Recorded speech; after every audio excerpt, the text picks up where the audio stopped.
Hello friends, welcome to my channel Jansi Easy Cook Tamil. Lent days, third Sunday, veg lunch menu. எங்கள் வீட்டில் இன்றைக்கி என்னென்ன செஞ்சுருக்கோன்னு சொல்லிட்டு பார்க்கலாம். வீடியோ பார்க்குறதுக்கு முன்னாடி லைக் பண்ணிட்டு சப்ஸ்கிரைப் பண்ணுங்கள்.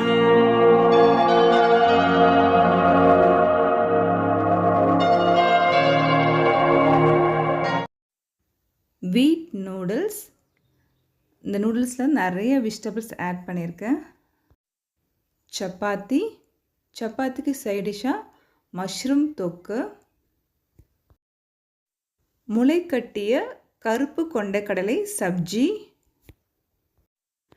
இந்த கிளைமேட்டுக்கு ஆப்டாக க்ரீமி தயிர் சாதம், ஃபைனலாக mango juice. Lend day third Sunday lunch menu எங்கள் வீட்டில் இதாங்க. பிடிச்சிருந்துச்சுன்னா லைக் பண்ணி சப்ஸ்கிரைப் பண்ணுங்கள். Okay, thank you friends.